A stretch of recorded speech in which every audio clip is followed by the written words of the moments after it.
ఇది తుకము ఒడ్లు పోసి 25 రోజులు అయింది. ఇది అవుతుంది. ఇంకొక 10 ఇంకో 25 ఇంక 10 రోజులు 15 రోజులు పడుతుంది తుకం నాటేయడానికి. ఇది వచ్చేసి పచ్చి రొట్టె అండి.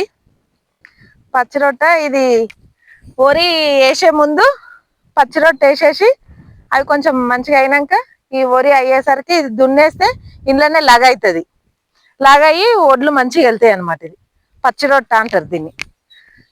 కనిపిస్తుంది కదా పచ్చి రొట్టె. ఇదంతా అదే మంచి లగొస్తుంది. కాకపోతే అప్పుడు వెనకట ఒక్కొక్కరు పెసరు చేయనిద్దురట. మా అమ్మ చెప్తుంది. పెసరు అలికి మళ్ళీ దాన్ని అందులోనే దున్నేసి ఇట్లా లగొస్తుండేనట.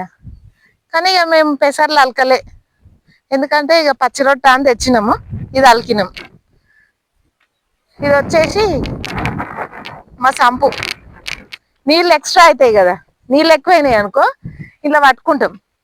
ఇలా పట్టుకొని మంచిగా నీళ్ళు ఇలా ఫుల్ అయిపోద్ది. అబ్బో చూసిరుగా నీళ్ళు అయితే మంచిగా తాగొచ్చు కూడా. వెనకట చెరువు నీళ్ళు ఆ నీళ్ళు ఈ నీళ్ళు తాగు, ఇప్పుడేమో ఫిల్టర్ నీళ్ళు తాగుతాం మనం. ఇవి ఎప్పుడన్నా బోరు అంటే ఖరాబ్ అయిపోయి పని చేయదు కదా, అప్పుడు చెట్లకు నీళ్ళకి మళ్ళీ ఇబ్బంది అవుతుంది కదా.